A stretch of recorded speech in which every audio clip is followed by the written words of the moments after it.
98. Salmo de Davi em memória. Não me repreendas, Senhor, na tua ira, nem me castigues no teu furor. Cravam-se em mim as tuas setas, e a tua mão recai sobre mim. Não há parte sã na minha carne, por causa da tua indignação. Não há saúde nos meus ossos, por causa do meu pecado. Pois já se elevam acima de minha cabeça as minhas iniquidades, como fardos pesados excedem as minhas forças. Tornam-se infectas e purulentas as minhas chagas, por causa da minha loucura. Sinto-me encurvado e sobremodo abatido, ando de luto o dia todo. Ardem-me os lombos, e não há parte sã na minha carne. Estou aflito e muito quebrantado, dou gemidos por efeito do desassossego do meu coração. Na tua presença, Senhor, estão os meus desejos todos, e a minha ansiedade não te oculta. Bate-me excitado o coração, faltam-me as forças, e a luz dos meus olhos, essa mesma já não está comigo. Os meus amigos e companheiros afastaram-se da minha praga, e os meus parentes ficam de longe. Armam ciladas contra mim os que tramam tirar minha vida. Os que me procuram fazer o mal dizem coisas perniciosas e imaginam engano todo dia. Mas eu, como surdo, não ouço, e qual mudo, não abro a boca. Sou com efeito como quem não ouve, em cujos lábios não há réplica. Pois em ti, Senhor, espero. Tu me atenderás, Senhor Deus meu. Porque eu dizia, não suceda que se alegrem de mim e contra mim se engrandeçam quando me resvalam os pés, pois estou prestes a tropeçar, a minha dor está sempre perante mim. Confesso a minha iniquidade, suporto tristeza por causa do meu pecado. Mas os meus inimigos são vigorosos e fortes, e são muitos os que sem causa me odeiam. Da mesma sorte os que pagam o mal pelo bem são meus adversários, porque eu sigo o que é bom. Não me desampares, Senhor, Deus meu, não te ausentes de mim. Apressa-te em socorrer-me, Senhor, salvação minha. Vamos ler juntos o verso 22? Apressa-te em socorrer-me, Senhor, salvação minha. Amém. Estou convencido nesses meus poucos dias debaixo do sol de que algumas coisas na vida a gente só aprende em meio à aflição. Nosso coração é pecaminoso demais, e a menos que Deus nos coloque um freio, nos perdemos por aqui. O salmista disse: foi-me bom ter passado pela aflição, para que eu aprendesse os teus decretos, os teus caminhos. Teve alguém que disse que a aflição é a escola na qual grandes virtudes são adquiridas e grandes caráteres são formados. Outro autor disse: às vezes a melhor coisa que Deus pode fazer é nos ferir profundamente nesta vida, para que Ele possa nos dar a verdadeira vida, a vida eterna, no mundo vindouro. Amados irmãos, as flechas de Deus podem nos ferir por aqui, mas podem ter certeza que quando essas flechas nos traspassam a alma, Deus está nos fazendo um bem eterno. É sobre isso que esse salmo trata nessa noite. Um homem que está sendo tratado por Deus, burilado por Deus, um homem que está debaixo de uma grande aflição e disciplina de Deus. Mas tudo isso era para o seu bem, para o seu bem eterno. Primeiro, do verso 1 ao verso 8, nós veremos a disciplina de Deus contra o salmista Davi. Segundo, nós veremos do verso 9 ao verso 14, Davi confessando a sua fraqueza diante do Senhor. E por fim, do verso 15 ao 22, nós veremos a esperança do salmista. Vamos ver essas três coisas. Oxalá que o Senhor fale aos nossos corações. Em primeiro lugar, verso 1 ao verso 8, olhe para o seu texto, a disciplina de Deus, onde Davi aparece aqui implorando a Deus que Deus seja compassivo e misericordioso enquanto descarrega suas setas sobre ele. Salmo de Davi em memória. Os teólogos não têm assim um ponto de vista final sobre por que esse salmo é em memória, mas algumas opiniões é de que Davi escreve esse salmo em memória para que ele possa recordar do mal que ele cometeu e das terríveis aflições que vieram da parte de Deus contra ele por causa do seu pecado, para que ele não mais repita isso. Talvez seja essa a ideia de em memória. Nossa mente esquece rapidamente as coisas que nos aconteceram e por isso nós repetimos e repetimos os mesmos pecados sempre, e apanhamos e apanhamos e apanhamos sempre. Então a ideia de em memória, que você jamais esqueça daquilo pelo que você passou nas mãos do Senhor um dia, para que você não repita mais esse pecado. É um salmo conhecido na história da igreja como um salmo penitencial, ou um salmo de confissão, um salmo de lamento. Deus é bondoso conosco, Ele deixou na Bíblia salmos de lamento.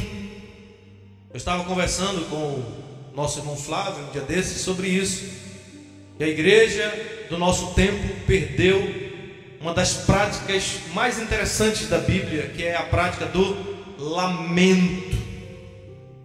Nós aprendemos a murmurar, mas não lamentar o nosso pecado diante de Deus. E nós reclamamos de tudo, menos de nós mesmos. Os salmos de lamento são salmos que dizem: eu sou um pecador miserável, eu preciso de graça. O salmista derrama a sua alma diante do Senhor, se queixando não do outro, mas dele mesmo. É um salmo de lamento. Quando estamos sobrecarregados de culpa, é muito útil recorrer a esses salmos de lamento. E aqui quem escreveu o salmo foi Davi. Isso é muito importante nesse salmo. Por quê, irmãos? Porque ele está relatando aqui a sua experiência com Deus debaixo do pecado.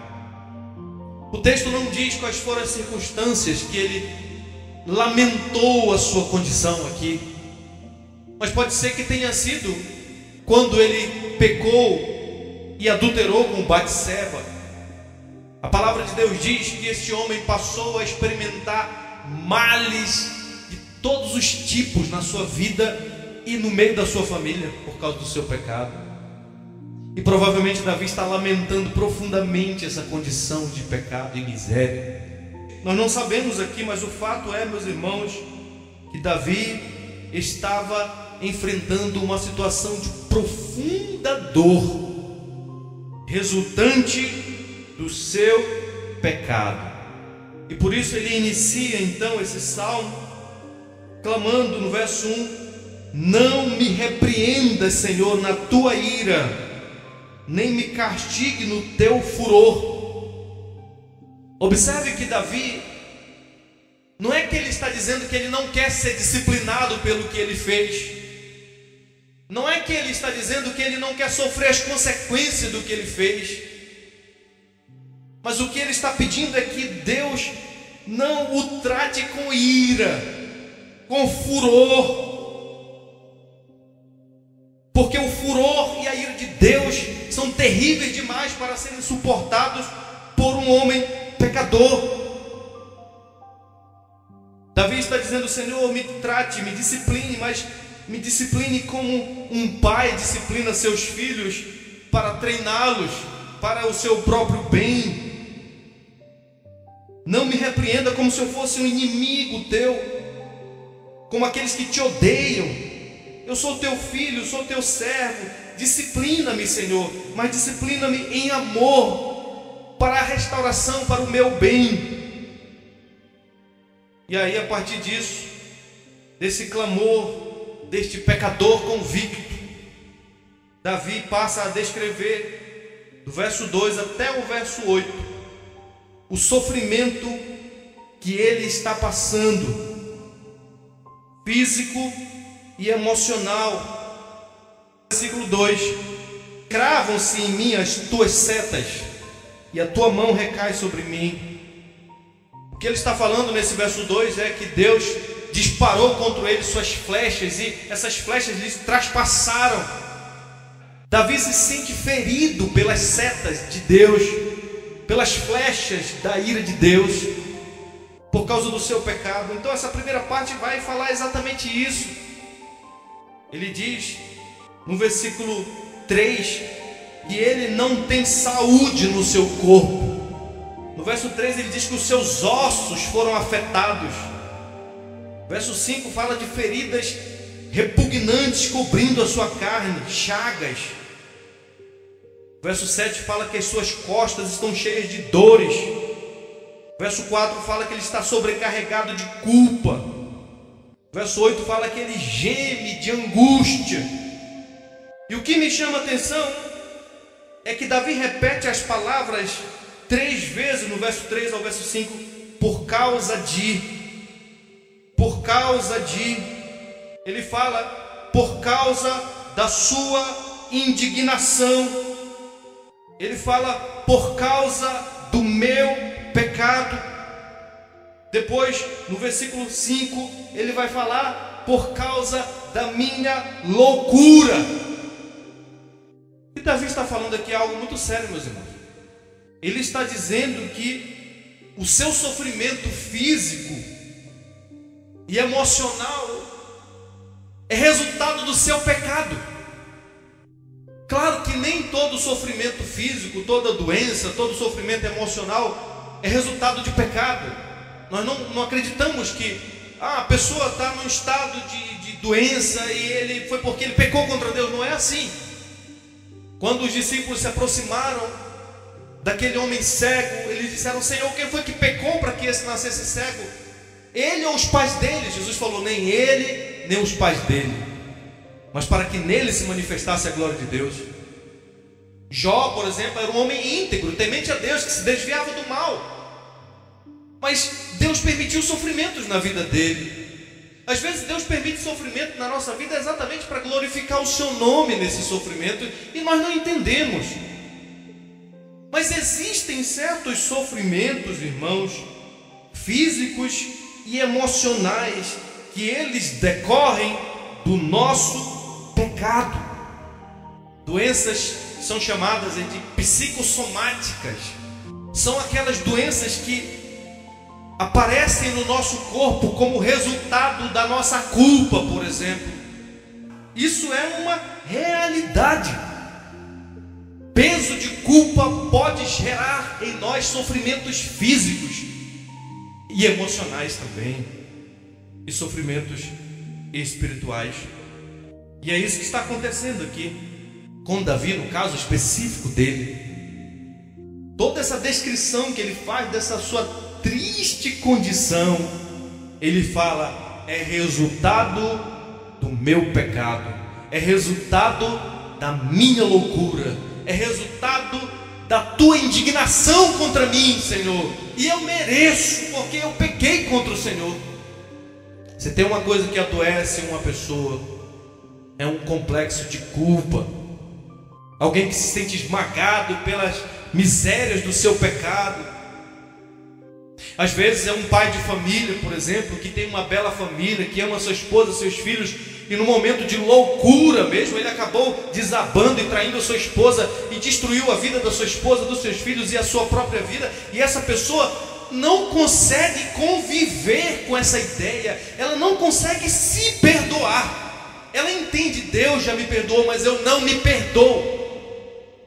Teve alguém que disse: olha, se eu conseguisse convencer meus pacientes de que há perdão para eles, eu esvaziaria meu consultório. Quantas pessoas visitam, por exemplo, os profissionais da saúde, psicólogos, psiquiatras, e muitas vezes essas pessoas estão apenas com um problema que ninguém é capaz de resolver, a não ser o sangue de Jesus.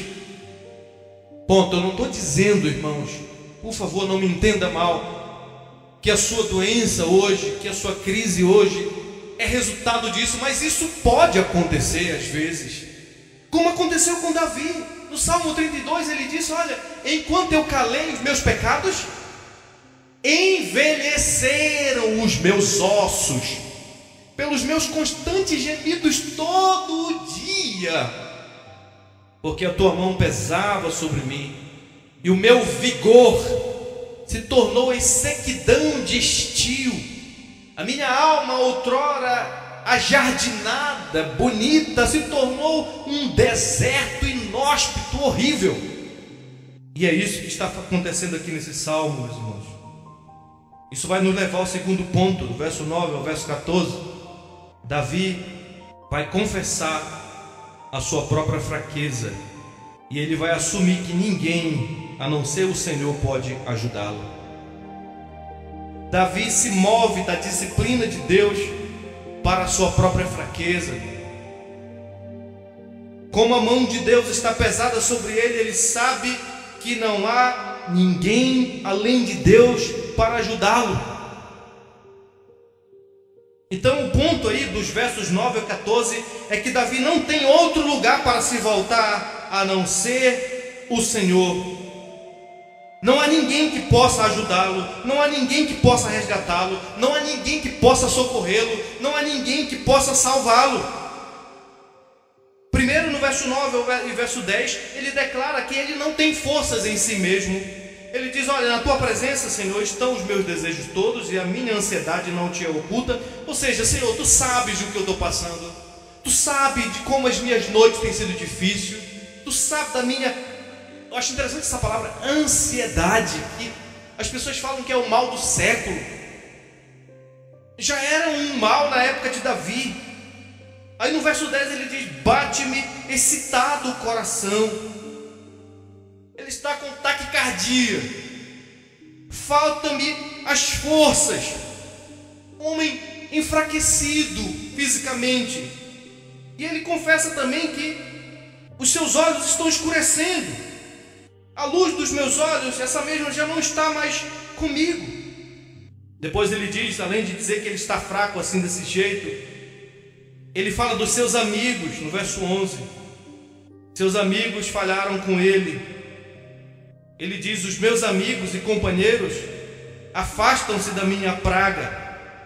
No momento da sua dor, quando ele mais precisou, os seus amigos o deixaram porque ele estava abatido, sofrido, chagas purulentas. E agora ele fala também não só dos seus amigos, mas dos seus parentes.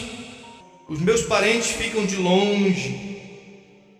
Você já se sentiu assim? Deixado não só pelos seus amigos, mas também pelos seus parentes?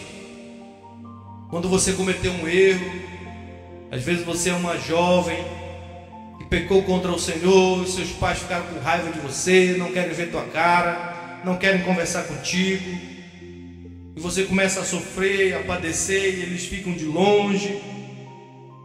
E também ele fala dos inimigos, porque além dos amigos terem sumido e os parentes terem se mantido longe da sua dor, ele diz que os inimigos armam ciladas contra ele, verso 12, e tentam tirar-lhe a vida.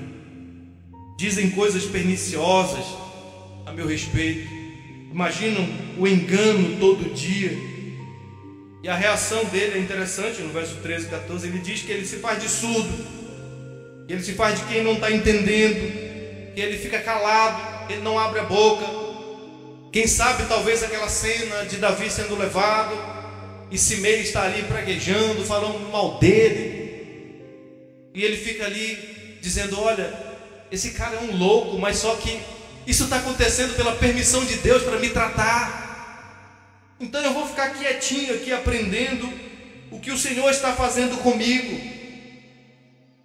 Não vou falar nada. verso 14 ele fala: sou com efeito como quem não ouve, e em cujos lábios não há réplica. Eu não tenho muito o que dizer, é a verdade. Eu realmente sou um transgressor, eu preciso de ajuda, e esse povo ninguém pode me ajudar. Então nessa segunda parte, Davi está confessando a sua fraqueza, não há força nele, o seu corpo não reage, e também seus amigos o abandonaram, seus parentes o deixaram, e os seus inimigos querem a sua cabeça, querem a sua morte. E isso vai nos levar, meus irmãos, para o terceiro ponto e último da nossa mensagem. Do verso 15 em diante, até o versículo 22, nós vamos encontrar a esperança do salmista. Pela fé ele acredita que Deus lhe responderá, que o Senhor não lhe deixará. Verso 15: pois em ti, Senhor, espero. Tu me atenderás, Senhor meu Deus. Em ti, Senhor, eu espero. Davi termina então o salmo colocando a sua confiança não nos homens, não nos amigos, não nos parentes, mas somente no Senhor. O Senhor vai me ouvir o meu lamento, Ele não vai me deixar. O rei Davi está passando por um problema de pecado, de culpa e de sofrimento no seu corpo por causa do seu pecado, e ele não foge para longe do Senhor. Pelo contrário, ele se aproxima mais do Senhor, lamentando o seu pecado diante do Senhor. É diferente de nós que muitas vezes pecamos, abandonamos a igreja, abandonamos a comunhão dos santos, abandonamos a palavra de Deus. Davi não faz isso, ele se aproxima mais e mais, porque ele sabe que só Deus pode socorrê-lo. E por isso então ele dá aí, do verso 16 até o verso 20, as razões pelas quais Deus agirá. Porque ele acha e ele sabe que Deus lhe responderá. E ele dá 5 razões aí nesses versículos. Primeiro ele diz no verso 16: Deus responderá porque seus inimigos não podem se gloriar sobre ele. Davi é ungido de Deus, ele é ungido do Senhor. Se os inimigos se regozijassem sobre ele, eles se regozijariam sobre Deus. Então o que está em jogo aqui é a glória do próprio Deus. E Davi sabe que Deus lhe responderá, porque os inimigos não podem se regozijar sobre ele. Segundo, no verso 17, ele já escorregou e está prestes a desabar por completo. Se Deus não o socorrer, não haverá esperança para ele, e ele sabe que Deus irá em seu favor. Também em terceiro lugar, ele diz que Deus virá em seu favor porque ele confessou o seu pecado. No verso 18 ele fala isso: confesso a minha iniquidade, suporto tristezas por causa do meu pecado. Deus sabe. Em quarto lugar, ele diz que Deus agirá em seu favor porque os seus inimigos são fortes, eles são muitos, e ele está só, ele está sozinho, então só Deus na causa. E finalmente, no verso 20, da mesma sorte, os que pagam o mal pelo bem são meus adversários, porque eu sigo o que é bom. Esses homens tentam me maltratar, tentam me fazer injustiça, esses homens me perseguem, porque eu faço o que é bom, porque eu vivo uma vida de piedade perante o Senhor. Então é certo que o Senhor virá em meu favor. E ele termina então no verso 21 e 22 com uma oração. Depois de ter exposto a disciplina de Deus, a sua fraqueza e a sua esperança, então Davi termina dizendo: olha, Senhor, por favor, não me desampares, não te ausentes de mim, Senhor, fica aqui comigo, eu preciso de Ti, apressa-te em socorrer-me, Senhor, que Tu és a minha salvação, e não há outro em quem eu possa encontrar descanso. Tendo considerado esse texto, meus irmãos, agora permitam-me concluir com algumas aplicações práticas. O que essa passagem nos ensina nessa noite? Quais são as lições mais importantes que nós aprendemos aqui, irmãos? Em primeiro lugar, meus irmãos, minha aflição deve me levar ao lamento diante do Senhor. Um homem angustiado, sofrido, um homem apanhado da vida, um homem que sofre debaixo da disciplina de Deus por causa do seu pecado. O que ele faz? Ele passa a orar e a lamentar diante do Senhor. A aflição, meus irmãos, tem um papel muito importante na vida do cristão. Como alguém disse, Só na fornalha da aflição, nós cristãos nos livramos das escórias às quais, em nossa insensatez, apegamos-nos tão ardentemente. Um outro autor disse: a aflição é a escola na qual grandes virtudes são adquiridas e grandes caráteres são formados. E teve outra pessoa que disse: cada pessoa age de um modo diferente em tempos de aflição. As aflições fazem com que alguns caiam em pedaços e outros com que caiam em si. Davi está caindo em si, ele está tendo consciência da sua condição, ele sabe que o que está acontecendo com ele são as maldições de Deus sobre o pecado, mas o ato de saber disso não o leva para longe de Deus, mas para perto do Senhor. Ele sabe que o único que pode reverter esse quadro é o Senhor. Quando nós pecamos, meus irmãos, como eu já falei para vocês, nós temos a tendência de recorrer não a Deus, mas aos nossos esquemas próprios. Abandonamos o Senhor, abandonamos a igreja, procuramos um profissional, procuramos um amigo, procuramos um parente, procuramos alguém que de alguma forma possa resolver a nossa culpa. Davi não faz nada disso, ele não tem amigos, ele não tem parente, ele não tem ninguém por ele. Ele recorre aos pés do Senhor. Teve alguém que falou essa frase: quando a aflição nos faz orar, ela já está nos fazendo mais bem do que mal. O que você faz em meio à aflição, meu querido?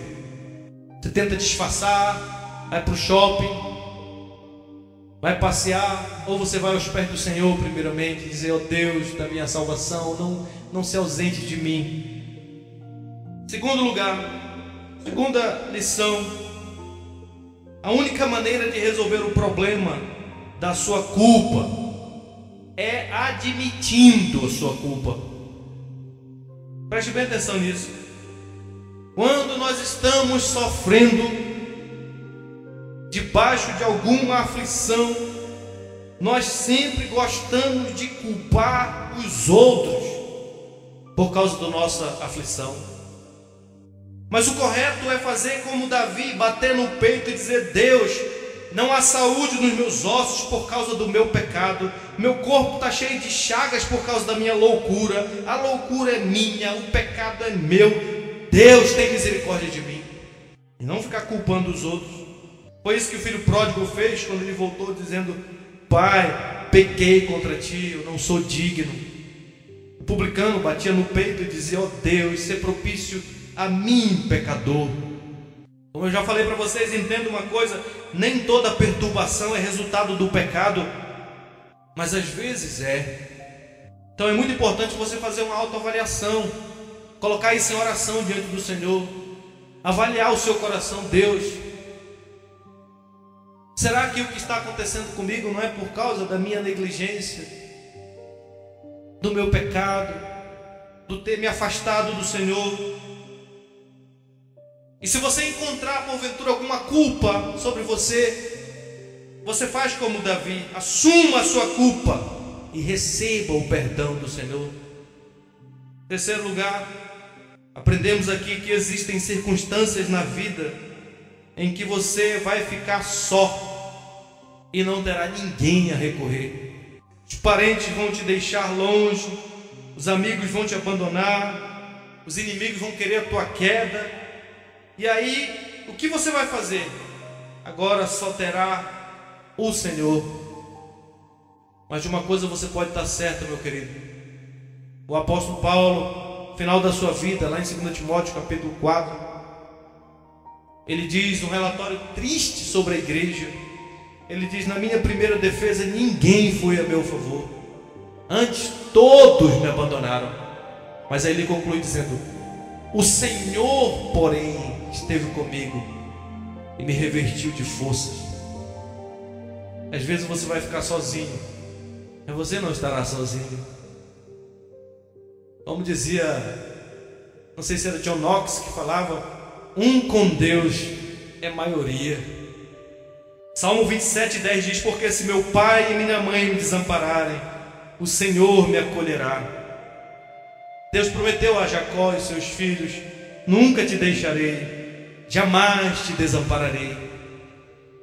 Esses anos, irmãos, 40 anos da minha vida, têm sido anos de aflições profundas. Mas uma coisa que eu sempre vi ali, sempre esteve lá, o Senhor sempre me acolheu, enxugou minhas lágrimas muitas vezes, me deu paz. Ele é Deus Emanuel, Deus conosco, Ele não nos deixa. Quarta lição que nós aprendemos aqui nesse texto, meus irmãos: viver deliberadamente no pecado é loucura, é atrair grandes dores para a sua vida, meu querido. Preste bem atenção. Talvez no momento em que você vive deliberadamente no seu pecado e conscientemente transgredindo os mandamentos do Senhor, talvez você não entenda o que vai acontecer contigo. Talvez você não saiba as dores profundas que você está semeando para a tua vida. Mas é isso que aconteceu com Davi. No momento de loucura, ele olhou uma mulher, desejou, cobiçou e adulterou. Meus irmãos, isso foi uma devastação total na vida daquele homem. Davi está lamentando as dores existenciais que lhe sobrevieram como fruto do seu pecado.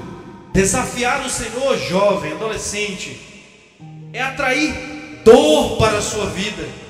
Não esqueça disso.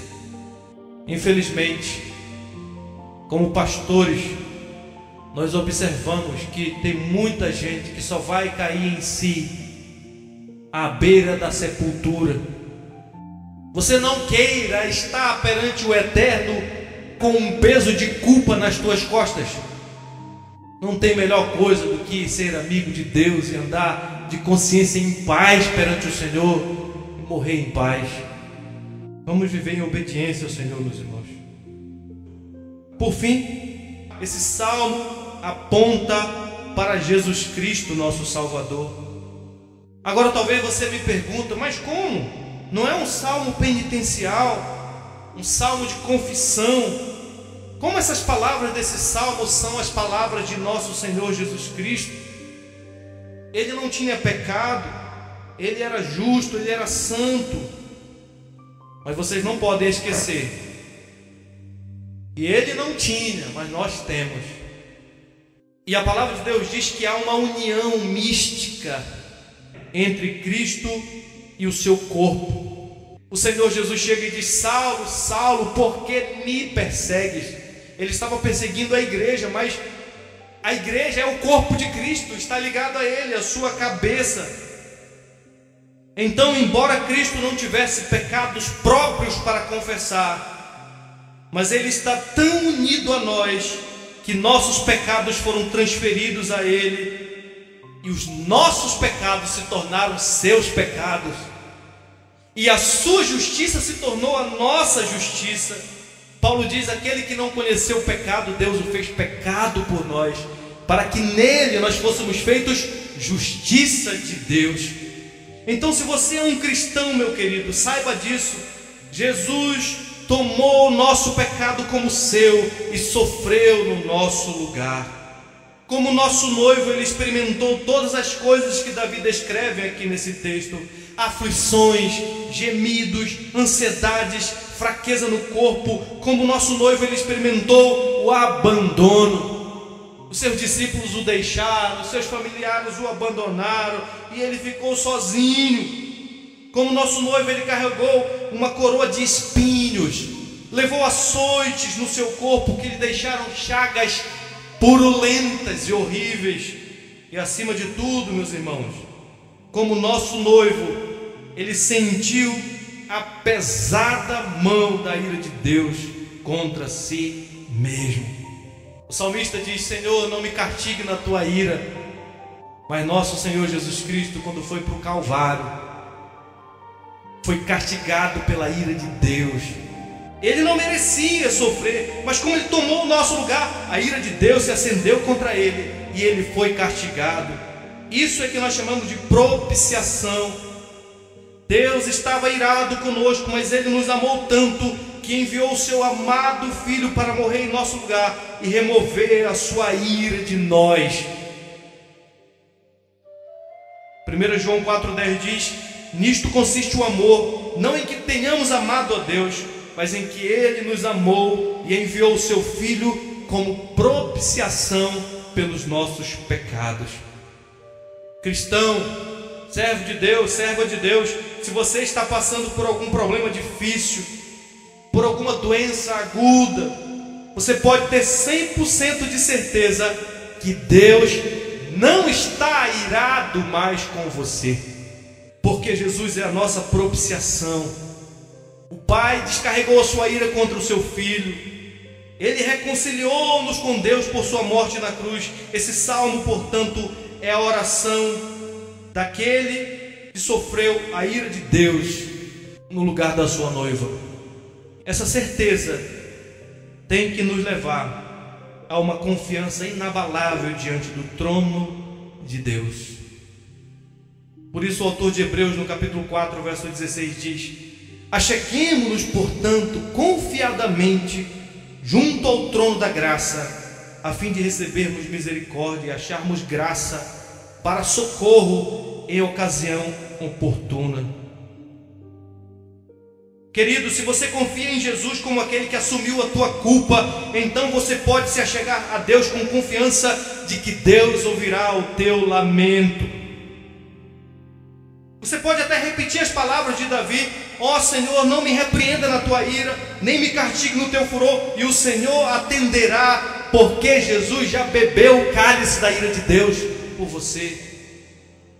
Também você pode ter confiança de que qualquer disciplina que Deus trouxer sobre você nesta vida provém do seu amor e é para o teu bem eterno. Deus vai te levar ao vale da aflição, como fez com Davi, para tratar o teu coração, para te fazer um homem melhor, uma mulher melhor, temente ao nome do Senhor, para amar o Senhor. Como eu disse para vocês no começo, eu estou convencido de que há uma série de coisas nesta vida que nós só aprendemos na escola da aflição. Às vezes, a melhor coisa que Deus pode fazer é nos ferir profundamente nesta vida, para que Ele possa nos dar a verdadeira vida, a vida eterna no mundo vindouro. As flechas de Deus podem te ferir profundamente nesta vida, mas saiba que Ele está te preparando para a vinda do mundo por vir. Não mais como um Deus irado contra você, porque Jesus já foi abandonado para que nunca fôssemos abandonados. Ele já foi deixado sozinho para que nunca estivéssemos sozinhos. Ele carregou a ira de Deus para que fôssemos alvo do seu amor. Pode ser que você esteja vivendo um vale de aflições, de lágrimas, de dores. Pode ser que você tenha se afastado de Deus e o Senhor de alguma forma está te chamando, seja através de uma aflição, de uma dor, seja lá o que for. Lembre-se disso. O único caminho é nos voltar para Ele. É isso que Davi está falando. Senhor, não vá-se embora de mim, eu preciso do Senhor aqui perto, eu quero estar contigo, e sem ti eu estou perdido.